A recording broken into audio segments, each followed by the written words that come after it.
Ya nos acompaña Diego Ponti de AZ Group, que nos acompaña cada tanto aquí. Últimamente, como decías, Silvio te está esquivando. Yo no sé si es algo personal Sí, yo no o qué. firmé ningún contrato, ninguna cláusula puse, pero Viene bueno, cuando no está Silvio últimamente. ¿Cómo está, Diego? ¿Todo todo bien? bien, gracias Julio por la invitación y bueno, llegará en algún momento. Vine un viernes porque dije, siempre lunes, Seguro lo lunes, lunes, lunes, encuentro, claro. lo voy a engañar la palabra, estaba buscando qué palabra. Voy un viernes, no. No, bueno, tampoco. Bueno, pero vamos a charlar un rato, de todas maneras, porque han salido datos interesantes de faena de hembras también, de más participación de la vaquillona. Y me gustaría arrancar por ahí. ¿Cómo estás viendo eso? Primero los volúmenes de faena y qué está pasando con la hembra, si hay algún dato que nos tenga que empezar a alertar o alarmar con respecto a la cantidad de hembras que se faenan dentro de ese volumen, y también había cuenta de que bajó dentro del volumen de faena de hembras la vaca y subió la vaquillona. Exacto. Bueno, primero, para ir de lo general a lo particular, el nivel de faena se viene incrementando en los últimos meses, pero especialmente en julio. Está bien que después si haces una lectura de faena diaria, tuviste en julio 22 días hábiles, con lo cual el Ujú. ritmo diario no es anormal. Sin embargo, cuando sumás el total del mes, estás arriba de 1.200.000 cabezas, que es un número importante. Eso por un lado. Después, estamos a nivel de faena acumulado un poquito por encima del año pasado. O sea, lo que pensábamos quizás a principio de año, que este año ya iba a ser inmediatamente de retención y que íbamos a tener menos faena y menos producción, no se está dando. Lo más probable es que terminemos algo así como 13.800.000 cabezas, 13.900.000 cabezas como el año pasado, y el stock a Ujú. fin de año se mantenga estable, quizás que crezca un poquito incluso, ¿no? Por los datos de preñez y los nacimientos que vamos a tener. Ahora, dentro de esa faena tenemos la primera lectura que tiene que ver es de género, ¿no? ¿Qué está pasando con los machos y hembras? Ujú. Y ahí vemos que el porcentaje de hembra en faena se mantiene firme en torno a 48 puntos, 48%, que es un número que nosotros asociamos más cerca de la franja de liquidación que de retención. Y eso te invita al pensamiento de decir, bueno, ¿por qué sucede esto si tenemos buen precio, si tenemos buen clima, si tenemos buena expectativa? Bueno, eso justamente era lo que te iba a preguntar. ¿Por qué se venderían más vaquillonas si son las fábricas de los novillos que tienen tan buen precio históricamente? Yo creo que pasa en Argentina, incluso te diría que está pasando en países como Estados Unidos, de que el productor ante muy buenos precios está tomando ganancias. Y vos tenés una ternera quizás en $3 y haces caja, tenés que financiarte con tu propia plata, no hay financiamiento atractivo en pesos para Es el cierto productor. eso. Las tasas venían altas y volaron a partir de esta semana, desde un plazo fijo que está en 44%, vos para tomar plata, olvídate, estás afuera en pesos. Y en dólares también te diría, porque en un momento hablábamos en dólares, quizás que haya una tasa accesible, después cada uno decide si asume ese riesgo o no, y hoy tampoco tenés esas tasas. Entonces necesitas capitalizarte con tu propia plata, básicamente. No tuviste tampoco un vaso comunicante de la agricultura, que otros años una buena cosecha, buenos Pasabas, precios, sí, ¿qué sí, sí. hago? Invierto en un vientre, sobre todo por una cuestión de planeamiento fiscal, me sirve. No sucede eso. Entonces, veo mucha ganancia, mucho vientre también como bien de cambio, viendo vientre compro campos, por ejemplo, porque vale mucho, entonces en ese valer mucho, más allá de los dólares que podés comprar si querés, Y podés en comprar esa muchos bienes. relación, Sí, perdóname que te detengo ahí, después que sí. seguimos con, en esa relación vientre-campo, ¿sigue estando, no sé si decir barato, entre comillas, el campo o accesible en relación a lo que históricamente Y fue sí, esa relación? porque hoy tenés te diría que 3 vientres y un poquito, tenés un campo de cría en Cuenca de Salado, un campo de $3.500. Y antes quizás estabas más arriba, más cerca de los 5 vientres, ¿no? Para comprar un vientre, Ah, para mira, comprar. Pensá un campo de 3.500, el vientre cuando lo tenías en 600, para llegar a esos 3.500 necesitabas 6 vientres preñados. Hoy con un claro. vientre en $1.000 necesitas 3 vientres y un poquito más tal vez. O si son mejorcitos, fuera de lo general, estás con esos 3 vientres y comprar un campo. Y el negocio ahí cuál es? Vender el vientre, comprar el campo Y a capitalizar, para arrancar y de nuevo. capitalizar, claro. Exactamente. Que hoy mucho se da eso, sobre todo por la cuestión agrícola y el interés creciente en ganadería. Esta cuestión de que quiero empezar a diversificar, me empieza a interesar ganadería porque parece que está mucho más sólido esta vez. Ahora, hoy ganadería tiene una barrera de ingreso altísima, dos barreras de ingreso altísimas, una que es más mediática y otra no tanto. La mediática es el costo, ¿no? Vos tenés que inmovilizar una hectárea hoy para hacer una recría, $2.000, por ejemplo. Y lo normal en los últimos años fue $2.200, $1.300. Claro. Es mucha plata para alguien que quizás que viene golpeado, ¿sí? Y después, Julio, tenés otra barrera que quizás no se habla tanto, para mí es igual de importante que la económica, que es la del know-how. Porque hoy, ¿qué decimos en ganadería? Los precios son buenos en general, pero tenés que ser muy eficiente, muy productivo, porque si te mantenés dentro de la media, generalmente te va a ir mal. O no vas a capturar estos buenos precios, vas a tener rentabilidades normales. Y en muchos casos te va a ir mal. Entonces, vos me decís, che, Diego, estos precios es ahora en nuestro momento, vamos a entrar en ganadería. Te digo, Julio, es un montón de plata. Bueno, la juntamos, vemos, qué sé yo, pedimos prestado.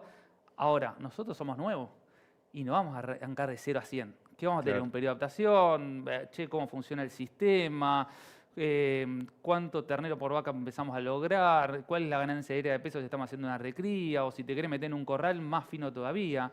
Como que es un Hoy, poquito tarde para meterse, ¿no? claro, a lo que voy el mensaje Claro. es, hoy está muy caro equivocarse, o está Claro. muy caro aprender. Claro. Entonces tenés esas desventajas si sos un outsider, que no estabas en nada y empezaste a escuchar, porque ya, viste, a esta altura el kiosquero te dice qué pasa con el ¿Qué ternero, pasa con las vacas? Sí, sí, que eso tal es una cual. señal de salir en realidad. Y, no, y Pero, después, y sí. después otra cosa, Diego, que yo ya creo que en un momento voy a hacer una remera que diga, todo no vale lo mismo. Ujú. Todo no vale lo mismo. ¿Te va bien con la ganadería? Si haces las cosas bien, si sacás un buen ternero, si sacás un buen novillo gordo. Si vos haces regular o más o menos, los precios no son buenos, Pues, una de las frases que yo termino ¿no? las charlas es, si estás dentro del promedio, en promedio te va a ir mal, ¿no? Claro. Los Claro, promedios no bueno. te sirven. Ahora, lo interesante de lo que mencionás vos, es que cuando hablas de calidad, es como que no tenés techo en precio. Y tenés un resultado completamente distinto. Entonces eso me parece que invita más allá de trabajar para esa calidad, que de hecho muchos productores ya trabajan y están seguros de que su calidad es buena, te obligan también a empezar a desarrollar una faceta más comercial, a que esa calidad sea legible. Yo muchas veces escucho los remates de ustedes o cuando van a cubrir el mercado, que dicen, no, tal lote particular llegó a 3.500 pesos, pero el comprador sabe que rinde, entonces pagan la plata y no hay ningún problema. Bueno, ¿Mm? ya encontraste un producto en tu novillito, un comprador del otro lado que conoce esa calidad, que la reconoce y que tu calidad sea elegible. Elegible Claro. quiere decir la pagan. Porque uno puede decir, tengo esto que es buenísimo, y si yo te digo, no, para vos es buenísimo, para mí la verdad que no es buenísimo, no se va a traducir en mejor precio. Claro. Entonces vos te vas a frustrar. Ahora, no es lo mismo vender en Canuelas a 3.100 pesos que a 3.400 pesos, te cambia diametralmente el resultado del negocio.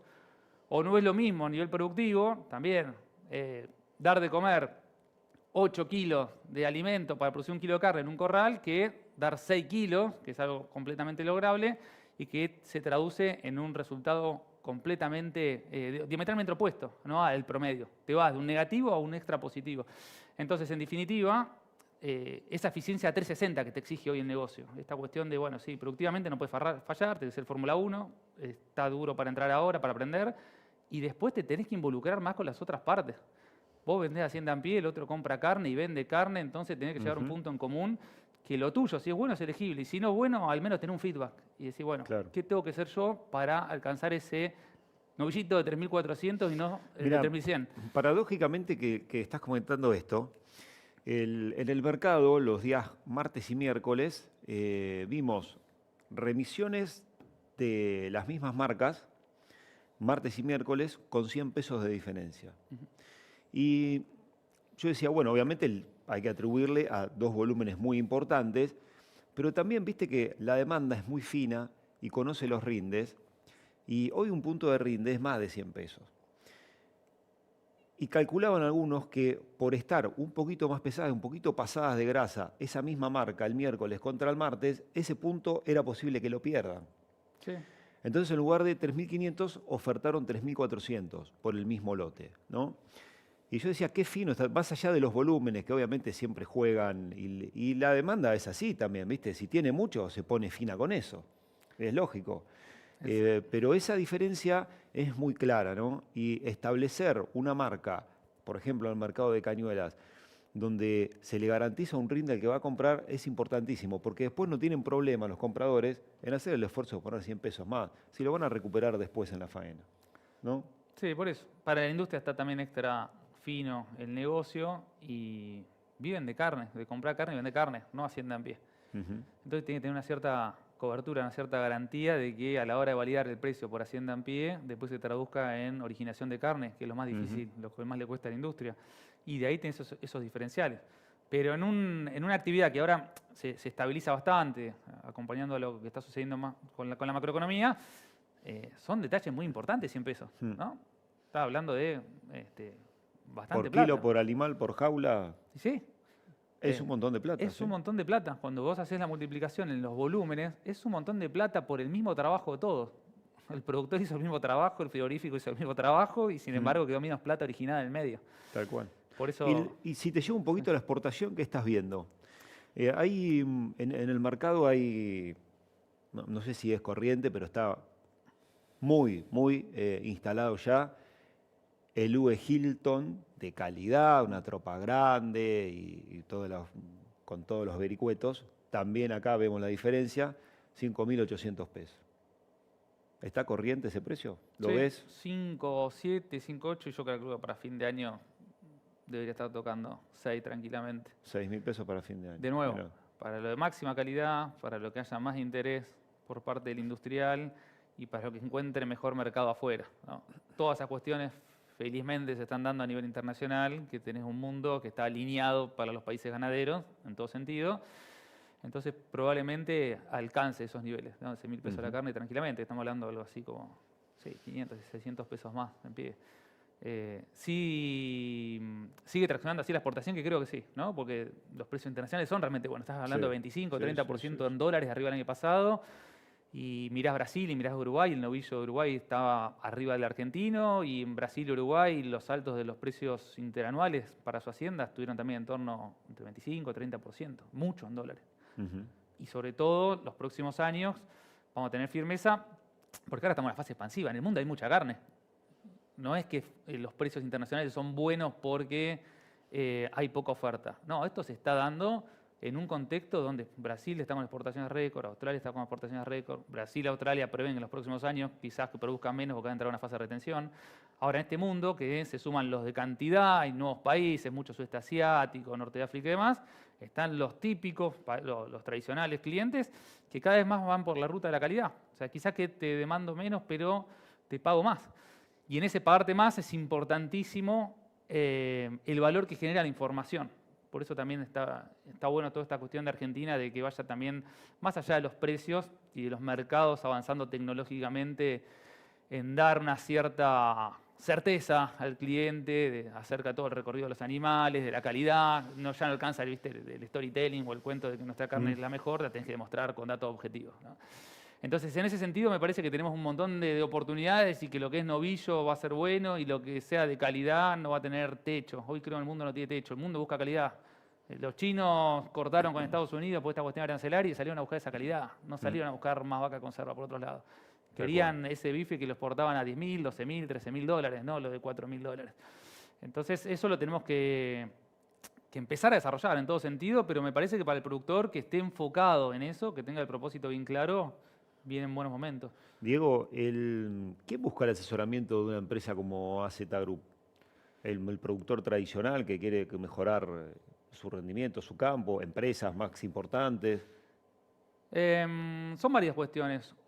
Primero, el acompañamiento te diría integral, no solo a ganadería, ¿no? Cuando un productor se acerca a la empresa como AZ, que es una empresa de agronegocios, entiende que no es solo ganadería o no solo agricultura. Entonces es ganadería con el soporte de economía, con contabilidad, con políticas, si lo amerita la situación, con agricultura. Entonces la visión integral de empresa. Eso por un lado.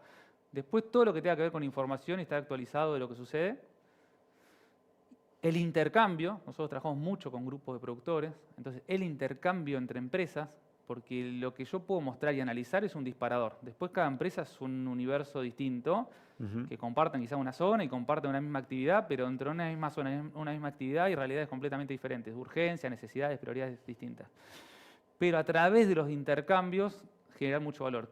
Paro la pelota una vez al mes y escucho a mi vecino que quizás que no lo, por más que está al lado, no hablo sobre estos temas cuando me lo cruzo. Claro. Y en 1 hora y media, 2 horas, al mes, me pongo a tono. Primero, ¿qué está pasando por fuera de mi empresa? ¿Qué está pasando con los colegas en la zona? ¿Qué están haciendo otros que no hago yo? ¿Qué hago yo que otros no hacen? ¿Qué está pasando con la parte financiera? ¿Qué está pasando con la parte económica? ¿Qué estamos viendo hacia adelante? ¿Qué están viendo otras empresas de Grupo AZ que no pertenecen a mi zona? Claro. ¿No? Entonces buscamos eso, básicamente, con datos precisos para facilitar la toma. Nosotros decimos una de las misiones es facilitar la toma profesional de decisiones. Eso no quiere decir que vas a acertar todo, pero vas a tener un método que te va a permitir acercarte a la decisión o al objetivo que vos tenés. Y si no te acercás y fallaste, que puede suceder, decir, bueno, che, ¿por qué fallamos? Por esto. Tal cual. O sea, vas en contra de esta cuestión de que compro por comprar, vendo por vender y voy en un más o menómetro. Entonces es un poquito de eso, ¿no? De dar herramientas para facilitar toma de decisiones. Diego, muchísimas gracias.